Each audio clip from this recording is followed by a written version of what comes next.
Bonjour et bienvenue à votre émission Réflexivité. Aujourd'hui, nous allons parler de la crise de la culture en RDC. Plusieurs citations touchant différents champs au sens bourdieussien du terme viennent témoigner de la déliquescence de la culture congolaise sans pour autant vouloir extrapoler sur les cultures africaines. Il s'agit de penser à la culture au sens anthropologique du concept.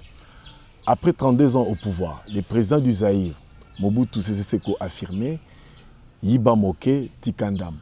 Cette allocution matérialise et caractérise la corruption tant décriée par tout le monde. La star de la musique congolaise Papa Wemba osait clamer Chege, Chance Eloko Pamba. Ces exclus et parias de la société qui se marginalisent davantage tout en attendant les saluts par des voies et moyens illégaux et immoraux vont croire à ces prophéties utopiques et illusoires. À cela, on peut encore peindre un tableau sombre, peu idyllique de la société avec la prostitution, hétérosexuelle comme homosexuelle, qui bat son plein. Tout en incluant et en concernant les jeunes de 13 ans, la prolifération des églises dites évangéliques viennent enfumer les esprits déjà malades et victimes de la pauvreté extrême au point où les maux sociétaux et individuels sont mis systématiquement au compte des sorciers, d'une malédiction qui aurait des ramifications avec la famille proche, voire les voisinages. À ce malheur interne, il faut rajouter la mondialisation culturelle accentuée par les nouvelles technologies de la communication, les opérateurs téléphoniques et les chaînes de télévision étrangères qui, comme dans la caverne de Platon, diffusent des images ombrageuses qui ne sont qu'illusions et mirages. Le monde intelligible d'amener les pions au monde sensible. Les passés révolus semblent être plus reluisants que les présents fades et sans valeur et sans saveur. Les nostalgiques confondent le passé et les traditions, tout en clamant le délitement de la société, et c'est là sur tous les plans politique, social, culturel, moral. Le commun des mortels se plaint du délitement de la société en se référant le plus souvent au passé qui symbolise l'âge d'or perdu. Comme le diraient les anciens, tout fout le camp, les élites de ces pays ont inventé une expression, un concept, les antivaleurs, pour exprimer leur désarroi. Que s'est-il passé? Que se passe-t-il quant aux modernistes? La société congolaise mute et s'adapte aux nouvelles normes sociales. Deux questions. En quoi peut-on affirmer que la culture congolaise est en crise? Comment peut-on définir la culture et comment rendre ces concepts intelligibles pour une meilleure explication et compréhension de la problématique de cette émission? Nous recevons une fois de plus Monsieur le professeur Guy Robert Silou. Bonjour et bienvenue dans cette émission, Monsieur le professeur. Oui, bonjour Monsieur Kambala. Oui, c'est un sujet très important. Nous parlons de cette culture au sens anthropologique, mais d'entrée de jeu, comment définir les concepts de culture au sens anthropologique? Anthropologiquement parlant, la culture, c'est l'ensemble des habitudes et des aptitudes acquises par les individus membres d'une société. Et derrière ce concept, il faut entendre qu'il s'agit beaucoup plus de l'ensemble des connaissances, des religions, des savoir-faire et en même temps des normes et valeurs qui sont propres à une société. S'il faudrait que je puisse déjà rentrer dans une explication un peu plus large, il faudrait entendre la chose suivante. Par connaissance, il faut entendre le progrès technique, la scolarisation, l'instruction, l'éducation. J'ai parlé des innovations également qui vont permettre à ce que l'ensemble de la population puisse avoir des connaissances qui vont leur permettre d'aller de l'avant en anticipant sur les choses à venir. Lorsqu'on a parlé des religions aussi qui font partie de la culture au sens anthropologique, on dit toujours que l'homme est un animal social, pour ne pas parler seulement de l'animal politique. Mais ça viendra après. Et l'homme est mu par une forme de spiritualité. Et cette spiritualité, elle est très importante. Mais pour essayer de mettre forme et corps, donner corps à cette spiritualité, on a eu à connaître les différentes religions. Et on se rend bien compte que dans notre République démocratique du Congo, il y a une prolifération des religions. Et ces religions diverses et variées ont un impact tant positif que négatif sur la culture, toujours au sens anthropologique. Donc, ce sont des éléments de la culture qui devraient nous intéresser pour mieux cerner l'évolution de la société congolaise et derrière donner sens à notre réflexivité du jour. Mais en même temps, il s'agit de parler aussi du savoir-faire. Mais ce savoir-faire découle généralement de la notion du travail. Et là, on retrouve ce qu'on peut appeler l'homo faber. C'est-à-dire, c'est par le travail et dans le travail que l'homme se réalise. Maintenant, la question qu'on pourrait se poser, est-ce que le Congolais arrive vraiment à se réaliser dans le travail? Ça, c'est à chacun d'essayer d'y répondre. Lorsque on sait très bien que nous avons hérité de la nature au sens biblique du terme, et là je suis au niveau de la Genèse, lorsque on nous met dans le jardin d'Éden, donc là je fais allusion à Adam et Ève, il y a un commandement qui est là, c'est-à-dire que l'homme va bénéficier en même temps de la liberté et de cette capacité d'action. Et donc derrière l'action, il faudrait penser au fait de vouloir transformer la nature et donc transformer le monde. Mais pour transformer le monde, ce n'est pas quelque chose qui va tomber du ciel, c'est quelque chose qui va émaner du travail. Et on l'avait déjà évoqué dans une des émissions, le mot travail sort du mot tripalium, et le mot tripalium met en évidence la notion quand même de pénibilité. Lorsque j'observe, et lorsque nous observons la société congolaise, le travail, je pense, au sens où on peut l'entendre aujourd'hui de dur labeur, c'est quelque chose qui n'inspire pas vraiment beaucoup de Congolais. Mais peut-être c'est parce que les opportunités ne sont pas là. Et donc, le fait que nous ne puissions pas suffisamment travailler avec un taux de chômage qui est très très important, cela va engendrer quoi? Un manque de développement dans notre pays. Et en dernière instance, nous avons évoqué quand même les normes et valeurs propres à chaque culture. Les normes, ce sont les règles, les lois qui sont édictées et qui s'imposent à l'individu de par l'extérieur afin qu'il y ait une vie en communauté au risque de connaître les phénomènes dits de déviance. Mais en même temps, on ne peut pas vivre que sous la contrainte. Nous avons aussi des valeurs, c'est-à-dire des idéaux, des principes qui guident l'action de chaque individu, toujours dans l'objectif d'atteindre le nirvana, et derrière ce nirvana, moi j'entends la cohésion sociale. Et donc, c'est un concept qui n'est pas à simplifier, parce que là, lorsque nous parlons de la culture, on est vraiment au sens anthropologique, et dans le sens anthropologique, il s'agit donc de tout ce panel-là, voilà, c'est très très large, et donc c'est très important que nous puissions dès le départ définir ce concept au risque de nous noyer dans un verre d'eau. Monsieur le professeur, quels sont les divers courants sociologiques qui expliquent la culture? On pourrait peut-être démarrer sur le culturalisme, c'est-à-dire il y a deux sociologues, Mead et Bénédicte, sans eux à la fin, bien sûr, qui ont pu mettre en évidence le fait que dans cette théorie sociologique, la culture est indispensable puisque c'est le ciment qui va faire que les individus qui sont d'origine sociale diverse puissent trouver corps et former une communauté. Et là, je dis bien communauté, mais ça peut être une communauté au sens purement restreint comme au sens large. Et donc, derrière leur idée de culturalisme, on entend que sans la culture, au sens toujours anthropologique du terme, une société ne peut pas tenir. Et donc, c'est vraiment l'élément central qui va permettre l'intégration de chaque individu.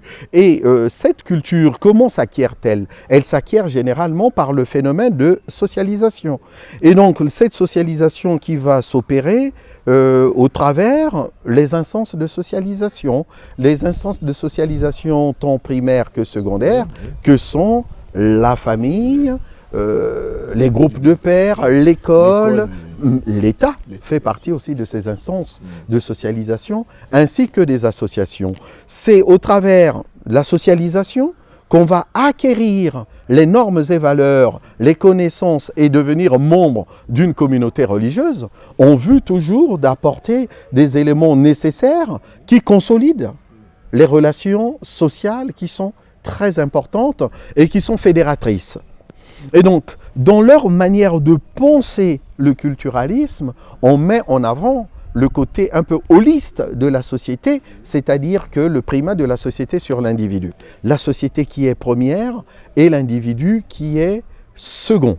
Voilà. Donc ça, c'est une des théories sur laquelle on pourrait déjà penser le concept donc de... Ici, la culture, c'est la base, c'est le fondement même de la société. Exactement, c'est vraiment le fondement de la société. Et donc c'est quelque chose qui est vraiment incontournable et très très indispensable. En dehors du culturalisme, on pourrait faire allusion à l'école de Chicago. Lorsque on est sur la théorie qui émane des pionniers de cette école sociologique de Chicago, il faudrait penser à la chose suivante. Cette fois-ci, l'étude va porter sur les statistiques découlant de l'arrivée des immigrés aux États-Unis et particulièrement à New York. Mais comme vous le savez, les États-Unis n'existent que par l'immigration. Les gens sont venus d'ailleurs.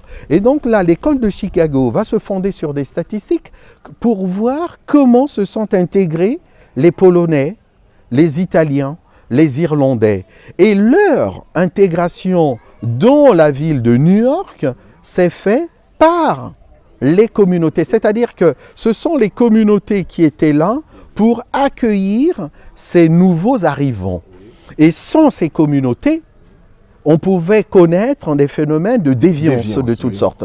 Et c'est là où on s'aperçoit que sans la communauté qui accueille les nouveaux venus, il faudrait que les choses soient prises en charge de manière différente pour éviter les phénomènes de déviance. Et ces phénomènes de déviance entraînent cette déliquescence de la société. Monsieur le professeur, tel est le cas de Kassaïens qui quittent le Grand Kasaï, qui viennent à Kinshasa. Ils sont socialisés par leurs frères qui sont ici, les habitants, ceux qui viennent de Grand Équateur en arrivant. Ici, ils sont aussi, qui viennent de Grand Bandundu, arrivant à Kinshasa, ils sont socialisés, pris en charge par la communauté qu'ils trouvent ici sur place. Effectivement, on retrouve un peu cette sorte de parallèle. C'est-à-dire que sans les communautés qui accueillent les personnes qui sont sujettes à ce qu'on pourrait appeler l'exode rural, lorsque vous quittez votre province, vous arrivez dans la capitale, vous êtes un peu livré à vous-même. Et la communauté a un rôle salvateur. Qui vous accueille, vraiment jouer un grand rôle. Un très grand rôle. Et donc cette école de Chicago a pu analyser ce phénomène parce que tant que ce phénomène n'est pas vraiment analysé, on ne peut pas comprendre comment une communauté ou une société peut accueillir les nouveaux arrivants. Parce qu'une société n'est pas formée que des autochtones, nous avons des influences variées et donc nous avons toujours ce phénomène de migration. C'est-à-dire à la fois l'immigration et émigration. Et donc ces phénomènes de migration sont inhérents à toute société. D'où cette réflexion via les statistiques menées par cette école de Chicago pour comprendre l'intégration sociale des individus dans une communauté. Et donc ça, c'est vraiment fondateur d'une communauté nationale au sens large du terme. C'est-à-dire que pour que les individus qui arrivent puissent s'imprégner de la culture du terroir, pour ne pas dire du territoire, il faudrait bien qu'il y ait cette forme de synergie mise en place par ceux qui sont là depuis belle lurette, qui sont susceptibles de guider ceux qui arrivent. Donc, à l'absence de cette communauté, il y a probabilité de déviance. Ah, il y a probabilité de déviance avec toutes les conséquences qu'on peut imaginer, c'est-à-dire le taux de criminalité qui risque d'être beaucoup plus important. Et donc, lorsque vous avez donné l'exemple des Kassaïens, ça c'est un exemple, ça pourrait être les gens qui quittent Bandundu, qui arrivent et ainsi de suite. Non, ça, oui. Voilà, ou l'Équateur, peu importe, oui. Nous avons les 16 provinces qui sont là, il y a toujours des déplacements. Voilà, on se déplace toujours dans un sens ou un autre.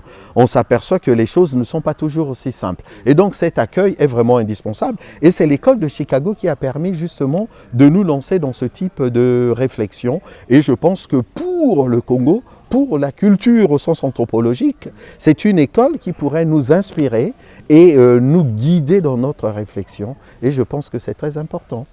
Monsieur le professeur Guy Robert Silou, quel autre courant sociologique qui explique la culture à part l'école de Chicago?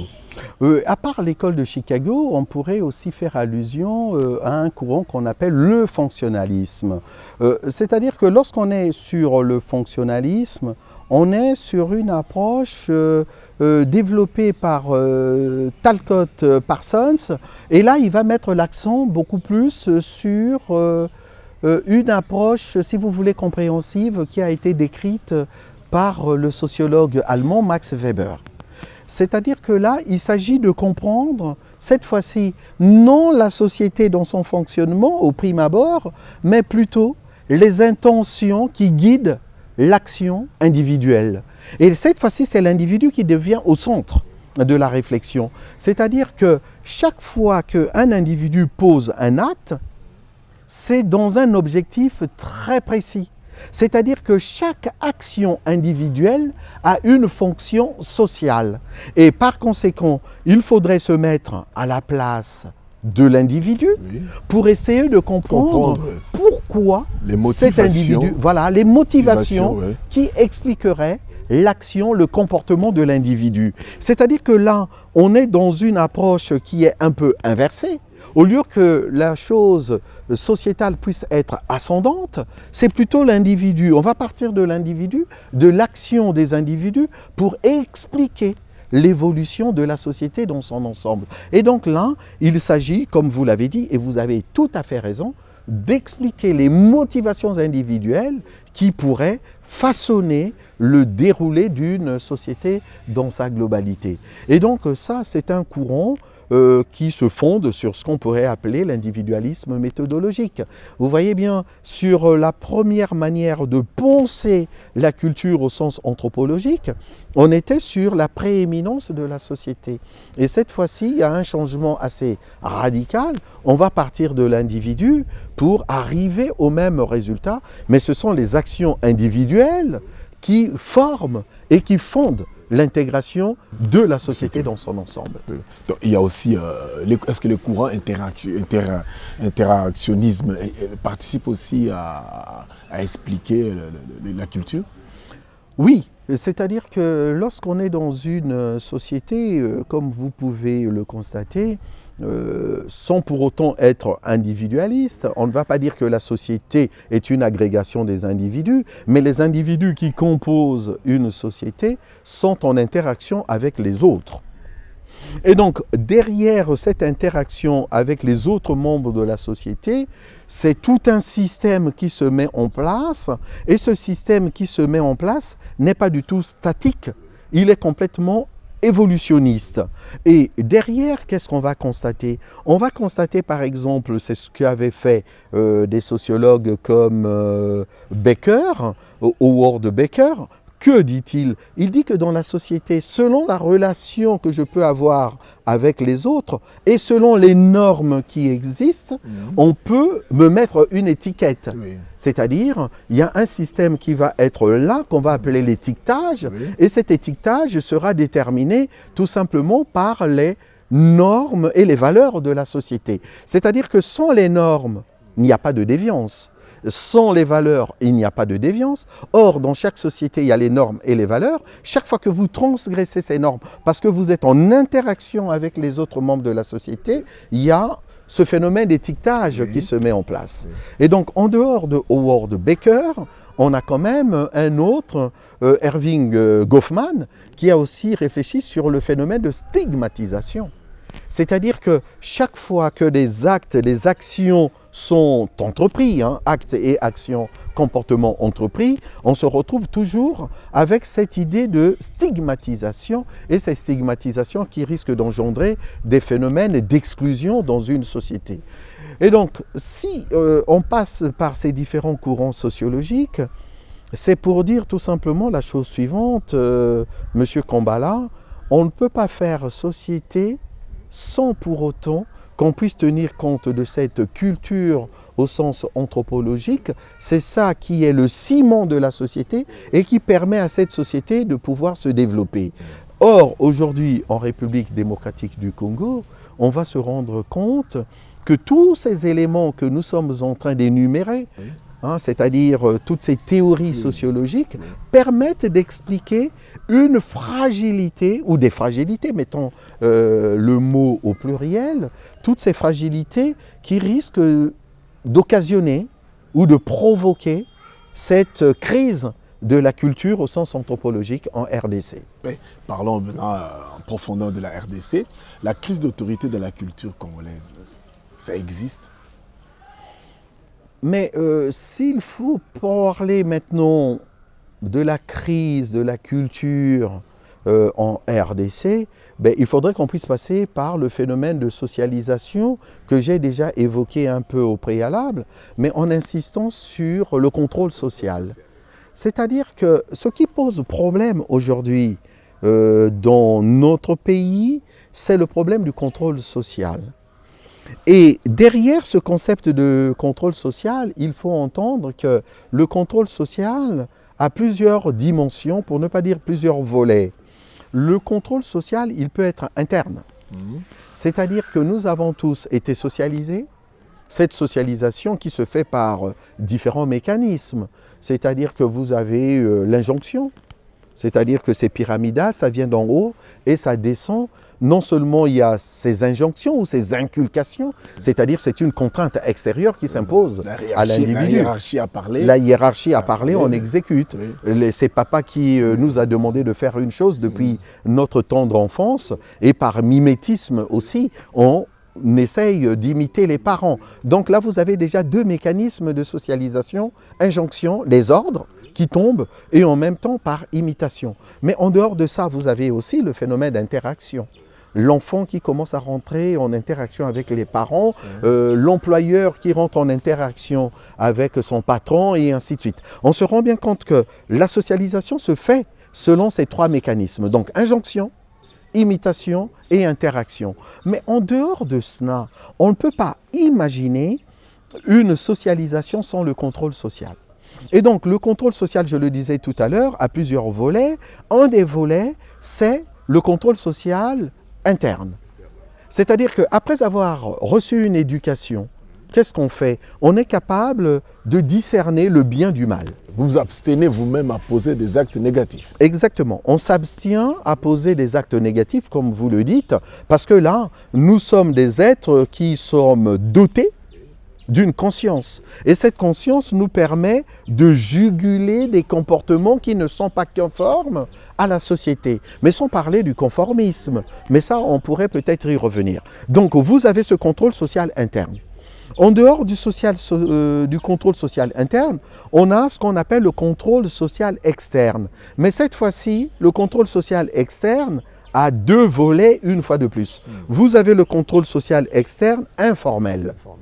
Papa et maman à la maison vont vous édicter des règles, des normes, des valeurs. Lorsque ces normes ne sont pas respectées, bien entendu, les parents vous font des remarques. D'accord? Et ça peut se terminer par des sanctions négatives, mais ça reste dans le cadre purement familial. Aujourd'hui, Monsieur Kambala, vous avez des groupes de pères, des amis qui sont en mesure aussi de vous faire des remarques, par exemple, sur votre tenue vestimentaire. Ils vont dire « Ah oui, mais aujourd'hui, vous êtes très bien habillé, c'est très bien. » Oui, monsieur le professeur, à part le contrôle social interne que vous avez expliqué, quel autre contrôle? Il y a un contrôle externe? Oui, si j'ai parlé du contrôle social interne, c'est qu'il y a un contrôle social dit externe. Mais cette fois-ci, le contrôle social externe a deux dimensions. On peut parler du contrôle social externe, mais informel. Ça peut se dérouler au niveau de la cellule familiale. Papa et maman qui peuvent vous faire des remarques qui risquent peut-être de vous froisser, parce que ce n'est jamais agréable de recevoir des remarques, même si c'est dans notre construction, cela est vraiment indispensable. En dehors de ça, on pourrait peut-être réfléchir aussi sur les groupes de pères. Aujourd'hui, vous avez des amis, Monsieur Kambala, et ces amis sont en même de pouvoir dire oui, Monsieur Kambala, aujourd'hui vous êtes très bien habillé, bravo, et ainsi de suite. Vous avez obtenu un diplôme, c'est formidable. Pas seulement dans le sens de vous caresser, de vous... Mais non, pas du tout. Mais ils aussi vous reprocher. Exactement. Mais comme aussi, ils peuvent vous reprocher des choses. En vous disant, mais oui, mais l'acte que vous venez de poser ne correspond pas à votre personnalité. Mais ce qui n'est peut-être pas acceptable par tout le monde, mais au moins les choses sont dites. Oui. Mais en dehors donc de ce contrôle social externe informel, oui. il y a le contrôle social externe, cette fois-ci formel. Et ce contrôle social est effectué par les institutions. Et là, on a les forces de l'ordre. Ça peut être la police, ça peut être l'armée, comme ça peut être la justice. Aujourd'hui, si vous commettez des actes délictueux, vous êtes répréhensible et par conséquent, vous vous retrouvez devant les tribunaux. Oui, s'attaquer à un policier, c'est un acte négatif, grave. C'est ça qui pose problème aujourd'hui dans notre société, M. Kambala. On se rend bien compte que ce contrôle social fait défaut. Avant même de parler de l'agression que peuvent subir les forces de l'ordre, mais moi je vais d'abord m'attarder aujourd'hui sur le délitement de certaines structures inhérentes à chaque société. J'ai parlé du contrôle social externe mais informel. Regardons la famille. La famille a subi aujourd'hui des mutations. Et donc il y a des configurations nouvelles des familles. Jadis, et ce n'est pas à vous que je vais l'apprendre, on avait ce qu'on appelle en sociologie la famille nucléaire. C'est-à-dire un père, une mère avec les enfants. Parfois même, c'était la famille un peu communautaire, qu'on appelle aussi la famille élargie. Mais aujourd'hui, il y a des nouvelles formes de familles qui apparaissent. C'est-à-dire que vous avez des familles recomposées. Mais des familles recomposées dues à quoi? Ça peut être suite à un divorce, ça peut être suite à un décès d'un membre du couple. Et donc là, que fait la personne qui est restée? Il y a le phénomène de remariage. Donc lorsque vous vous remariez, votre nouvelle épouse ou votre nouveau ou nouvel époux vient aussi avec ses enfants, vous vous mettez ensemble. Ça, ce sont des nouvelles formes de famille. Mais on a aussi de plus en plus, à cause de ce taux de divorcialité qui ne cesse de croître, on a plus en plus de familles dites monoparentales. Or, qu'est-ce qu'on constate avec ces familles monoparentales? De manière générale, les familles monoparentales sont gérées par les femmes.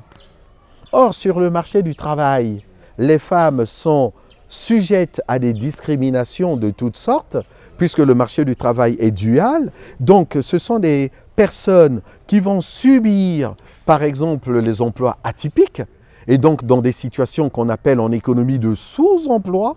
Et donc, ces personnes-là auront du mal à faire vivre leur famille, subvenir aux besoins de leur famille et donc de leur fratrie. Et qu'est-ce qui va se passer derrière? Lorsque vous avez des revenus qui sont complètement modestes, très très faibles, vous n'avez plus le monopole justement de l'autorité que nous allons évoquer dans les minutes qui vont suivre. Et dans ce cas, on inverse la pyramide. Ce sont les enfants rois qui deviennent complètement dominants et qui façonnent, qui dictent leurs lois. Et ça pose problème dans nos sociétés. C'est-à-dire que lorsqu'on revient même sur ces familles, mais les familles aujourd'hui sont complètement désœuvrées à cause de ce chômage qui ne cesse de croître. Et par conséquent, on se rend bien compte qu'il y a une forme de fragilisation, pour ne pas dire de désaffiliation, comme pourraient le dire aussi les sociologues, ou de disqualification, toujours dans cette même courant de pensée. Mais en dehors de ça, lorsqu'on est sur le contrôle social externe formel, M. Kambala, vous l'avez évoqué.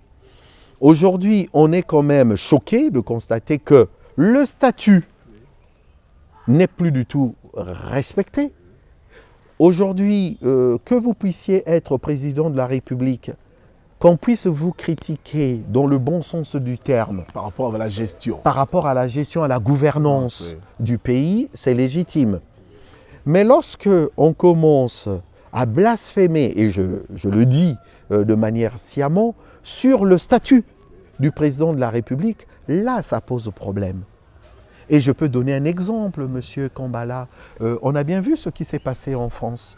Le président Macron s'est vu gifler par un kidam, tout simplement parce que ce kidam avait des choses à reprocher, entre guillemets bien entendu, au président de la République. Mais est-ce le moyen, je ne dis pas seulement légal, mais je dirais aussi légitime, de pouvoir attirer l'attention de nos responsables politiques sur des faits sociétaux? Je ne pense pas. Et lorsqu'on est en République démocratique du Congo, regardons les réseaux sociaux dans leur prolifération. Qu'est-ce qu'on constate? Les policiers qui sont molestés à gauche et à droite, c'est-à-dire qu'il n'y a aucun respect du statut des personnes qui sont là. Mais en même temps, on est aussi sur ce contrôle social qui s'affaiblit pour des raisons que nous sommes en même de comprendre. Offense même à la fonction du chef de l'État. Bien entendu. Et c'est ça qui pose au problème. Et donc ce contrôle social qui commence à s'affaiblir, et là on est dans une situation qu'on appelle anomie. On est dans des situations purement d'ordre anomique, comme l'avait décrit ce phénomène un certain Émile Durkheim. On en avait parlé dans une émission. Lorsque les normes et valeurs, les règles sociétales s'affaiblissent, mais c'est le phénomène de déviance qui prend de l'ampleur. Et derrière, c'est la culture au sens anthropologique aussi, qui est complètement en crise. Et ça, je pense que nous avons pour mission, nous, société civile, comme en même temps cette société politique, de nous réunir pour essayer de repenser les choses afin d'éviter que cette déliquescence de notre société puisse encore gagner en ampleur. Parce que là, on va droit dans le mur, et aller droit dans le mur, c'est le développement économique, politique et social du pays qui est complètement grévé. Oui, mais à part la socialisation et le contrôle social, il y a aussi l'autorité et le pouvoir. Donc nous estimons que le pouvoir public doit jouer un rôle dans la culture, mais dans cette évolution de la société. Oui, Monsieur Kambala, je pense que dans ce que nous venons de dire par rapport au contrôle social, lorsque ce contrôle social devient un peu déficient, il y a deux concepts tout de suite qui me viennent à l'esprit. D'une part, il y a le concept d'autorité. Or, l'autorité n'est pas à confondre avec le terme de pouvoir. Qu'est-ce que l'autorité? L'autorité, c'est en définitive cette faculté que pourrait avoir une personne, pour ne pas parler en termes d'individu, l'influence que peut avoir une personne sur une autre personne, mais en dehors des contraintes et voire même en dehors de la violence. C'est-à-dire que lorsqu'on parle d'une autorité, c'est une chose qui est quasiment naturelle. Et cela ne se dicte pas et cela ne s'impose pas. Par exemple, le droit d'aînesse. Le droit d'aînesse confère une autorité justement à la personne qui occupe ce rang d'aîné. Et pourquoi suis-je en train d'insister là-dessus? On se rend bien compte qu'aujourd'hui, dans notre société, Monsieur Kambala, les parents, par exemple, ont perdu de l'autorité. Pourquoi les parents ont-ils perdu de l'autorité? Le statut du père, que vaut-il aujourd'hui en République démocratique du Congo? C'est-à-dire que ce statut-là qui confère en même temps des rôles, on se rend bien compte que ce statut est complètement galvaudé et en même temps, il est complètement discriminé par le marché du travail qui n'offre plus du tout des emplois aux pères de famille. Et aujourd'hui, on se rend bien compte que ce sont les enfants qui nourrissent les parents. Et le fait d'avoir inversé ces rôles-là, sans inverser les statuts, on inverse les rôles. Et derrière, tout s'effrite, c'est-à-dire les parents n'ont plus aucune autorité. Lorsqu'on voit les policiers, puisque tout à l'heure nous avons parlé des forces de l'ordre, lorsque les forces de l'ordre sont sous-payées, ces gens-là sont obligés, permettez-moi l'expression qui peut paraître très très forte, ces gens-là sont quasiment en train de faire aujourd'hui la manche, c'est-à-dire pour ne pas dire mendier tout simplement, pour essayer de survivre, mais ils sont en train de discréditer leur statut. Et derrière, ces gens-là perdent toute leur autorité. Même si nous sommes dans une démarche compréhensive, en se disant que ce sont les circonstances qui font les hommes, mais en même temps, on pourrait dire aussi les hommes font les circonstances. D'où le fait de pouvoir inverser les choses. Mais lorsqu'il s'agit du pouvoir comme tel, le pouvoir s'appuie sur la contrainte et en même temps sur une violence qui se veut légitime. Aujourd'hui, un ministre dispose du dispositif ministériel, c'est-à-dire cette force régalienne, pour asseoir son autorité, au même titre que le président de la République. Donc là, il s'agit du pouvoir, et le pouvoir, ça a été en même temps expliqué en long et en large par un certain Max Weber. Donc ceux qui sont intéressés par cela, on pouvait se rendre compte que disposer d'un pouvoir rationnel, légal, comme le dirait Max Weber, ne signifie pas disposer d'une autorité. Vous pouvez avoir le pouvoir, mais ne pas disposer d'autorité. Et donc ça, il faudrait que nous arrivions à faire face à ces deux concepts. C'est ça qui va nous permettre de comprendre qu'aujourd'hui, s'il y a crise de la culture en RDC, toujours au sens anthropologique, parce qu'il y a eu une crise d'autorité. Ce n'est pas tellement la crise du pouvoir au sens rationnel, légal, mais c'est beaucoup plus une crise d'autorité. Parce que vous pouvez avoir le pouvoir, mais si vous n'avez pas ce leadership, pour ne pas parler seulement en termes de pouvoir charismatique, comme le dirait Max Weber, ben effectivement, les choses risquent d'être un peu plus complexes dans une société. Mais il y a aussi cette situation où les forces de l'ordre ne sont pas respectées, on jette des projectiles contre les forces de l'ordre. Qu'est-ce qui expliquerait? Ce n'est pas aussi l'absence de ce... comment dirais-je, la faute aux acteurs politiques, à ceux qui dirigent aussi. Oui, ça, on est toujours dans le principe de victimisation, Monsieur Kambala. Je pense qu'aujourd'hui, nous avons suffisamment échangé, vous et moi, pour comprendre qu'un gouvernement ou les responsables politiques, pour ne pas dire les élites politiques, seraient responsables de ce qui se passe. Aujourd'hui, il faudrait entendre la chose suivante.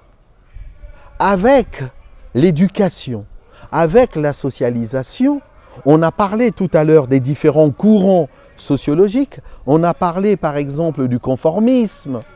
Le statut fait loi, le statut fait force. Lorsque vous avez un père face à vous, c'est votre père, qu'il soit petit, qu'il soit grand, qu'il soit pauvre, qu'il soit riche, c'est votre papa, c'est votre maman, c'est votre tante. Donc c'est le statut qui devait faire force de loi. Et ce n'est pas, si vous voulez, la richesse matérielle ou le pouvoir qui devrait façonner notre manière, nos interactions, guider notre façon de vivre, actions et autres, notre mode de vie. Et là, on revient sur l'interactionnisme. C'est-à-dire que le statut des individus devait nous permettre d'avoir des actions adaptées à chaque circonstance. On ne peut pas se permettre dans une société comme la nôtre que la permissivité soit la règle. Parlons maintenant, monsieur le professeur, de la mondialisation culturelle et la crise des valeurs en RDC. Est-ce que sommes-nous dominés dans ces domaines, nous, en RDC? Alors, monsieur Kambala, moi je pense toujours au discours du pape François, lorsqu'il est arrivé à Kinshasa tout dernièrement, il avait parlé du colonialisme économique. D'accord. Mais là, on parlerait peut-être du colonialisme culturel. Mais cette fois-ci, c'est un colonialisme culturel voulu, volontaire, accepté aussi. Accepté par le peuple lui-même. C'est-à-dire qu'aujourd'hui, la mondialisation culturelle, elle est partout. Grâce aux nouvelles technologies de l'information et de la communication, comme le dirait Mac Luhan, le sociologue canadien, la planète Terre est un village planétaire, est devenu une petite entité. C'est-à-dire que les distances ont été complètement raccourcies. Et par conséquent, derrière cette sorte de raccourci, on est en train d'ingurgiter des valeurs culturelles venues d'ailleurs. Lorsque nous regardons quasiment sur les toits des différents immeubles, des différentes maisons ici en RDC, il y a des antennes paraboliques estampillées. Je ne vais pas citer le nom de la marque. Il y a plusieurs marques. Mais plusieurs marques, mais des marques surtout des médias étrangers. Oui, oui, oui. Et donc, on se rend bien compte diffusant les programmes et la culture étrangère. Voilà. Mais on oublie par exemple que dans un pays comme la France, il y a ce qu'on appelle l'exception culturelle française. Parce que le français est une langue qui est en train de disparaître, au risque de connaître la disparition de cette langue, on a mis des garde-fous pour essayer de protéger cette culture, ce que le Congolais ne sait pas faire. Et le Congolais pense aujourd'hui que consommer les séries venues du Mexique, venues de l'Argentine, venues d'ailleurs, c'est ça le signe de richesse culturelle. Mais de la modernité. De modernité. Oui. Or, il s'agit d'une forme d'acculturation, il s'agit d'une forme d'assimilation, et cette assimilation et cette acculturation entraînent, si vous voulez, la disparition des cultures traditionnelles et qui fonderaient l'âme congolaise en elle-même. Donc là, c'est-à-dire que lorsque nous sommes au niveau de la mondialisation culturelle, ce n'est pas seulement un signe d'épanouissement, ce n'est pas une forme d'élitisme, au contraire, derrière, on est vraiment en perdition. Et la crise de la culture, elle est là aussi. On est en train de perdre nos valeurs, tout simplement parce que nous sommes prêts à consommer tout ce qui vient de l'extérieur, et ce qui vient de l'extérieur est considéré et supposé comme étant supérieur à la culture au sens anthropologique de notre pays. D'un côté, il y a la modernité, de l'autre côté, il y a la montée de l'individualisme aussi. Oui, aujourd'hui, on subit ce phénomène parce que nous avons ouvert nos frontières à la mondialisation, parce que malheureusement, sans pour autant être en contradiction, on ne peut pas échapper au phénomène de la mondialisation. Mais ce phénomène de mondialisation permet aussi à l'individu de rentrer dans la modernité. Et qui dit modernité nous renvoie aussi à la montée de l'individualisme. Mais cet individualisme engendre, là on est au sens purement sociologique et au sens philosophique du terme, entraîne aussi une forme d'égoïsme, c'est-à-dire le repli sur soi. L'individualisme est négatif là. Mais ça, ce serait plutôt... l'individualisme négatif viendrait pour parler beaucoup plus de l'hypermodernité. Parce qu'on se rend bien compte que là, vous avez évoqué encore un autre concept. Aujourd'hui, vous et moi, lorsque nous sommes au Congo, on se rend bien compte que nous sommes encore davantage sur les besoins primaires. Les besoins secondaires viennent un peu en arrière-plan. Quand je dis les besoins secondaires, la reconnaissance de soi. Regardons par exemple l'égalité entre les hommes et les femmes. Parler de la parité homme-femme au Congo, c'est quasiment un sacrilège, pour ne pas dire un crise de lèse-majesté. Aujourd'hui, parler de l'homosexualité en RDC, les gens vont vous regarder de manière un peu oblique, parce que ce sont des choses qui ne sont pas encore ancrées dans les mentalités, parce que ça fait partie des besoins, si vous voulez, secondaires. Mais ce qui intéresse d'abord le Congolais, c'est de satisfaire ses besoins primaires. Mais or, il s'avère que, comme nous sommes dans le phénomène de mondialisation, c'est là où les choses deviennent un peu plus complexes. On est censé passer de la modernité, c'est-à-dire à la société post-moderne, pour ne pas dire post-matérialiste. Et dans la société post-matérialiste, les besoins ne sont plus du tout les mêmes. Et donc nous, en tant que pays en développement, nous sommes toujours derrière. Et nous avons une longueur de retard par rapport aux autres pays que nous cherchons à imiter. Et malheureusement, nous les imitons très très mal. Oui, aveuglement. Aveuglement, parce que nous n'avons pas, disons, les mêmes enjeux et en même temps, nous ne connaissons pas les mêmes réalités, tant sur le plan psychologique, sur le plan culturel que sur le plan matériel. Et donc là, il s'agit vraiment des choses qui nous dépassent au point vraiment de compromettre cette culture au sens, toujours j'insiste, anthropologique, pour que nous ne puissions pas seulement parler, par exemple, de la musique et des musiciens. Nous arrivons à la fin de cette émission, mais nous allons conclure par rapport aux solutions. Il y a la crise de la culture en RDC. Est-ce qu'il y a des solutions possibles ? Vous savez, Monsieur Kambala, à un certain moment, il faudrait être humble. C'est-à-dire, ce serait prétentieux de ma part de dire que j'ai des solutions sur cette crise de la culture en RDC. Vous avez bien vu que dans la définition même du mot culture ou du concept culture au sens anthropologique, il y avait plusieurs volets. Connaissance, religion, savoir-faire, normes et valeurs. C'est-à-dire que ça embrasse beaucoup de choses. Mais tout en étant humble, mais essayons quand même d'esquisser quelques petites réponses. Moi, je pense que derrière, ce qui nous pose problème aujourd'hui, c'est le manque, je vais d'abord dire, d'autorité. Et cette autorité, comment pouvons-nous la revaloriser? C'est par l'instruction. C'est-à-dire qu'aujourd'hui, on constate des choses qui sont tout à fait simples. La déscolarisation est très forte en RDC. Les gens ne vont plus tellement à l'école parce que tout simplement, l'école ne fait plus rêver. Après l'école, il y a une autre vie. Cette vie, après l'école, c'est le marché du travail. Or, le marché du travail est moribond. Il ne s'agit pas de trouver des excuses aux dérives que nous rencontrons. Mais en même temps, on se rend bien compte qu'on est rentré dans ce manque d'instruction, dans ce manque de civisme. Et donc, quelque part, une citoyenneté qui est un peu bridée, les choses ne peuvent devenir que complexes. Et là, ça me faisait penser à votre introduction.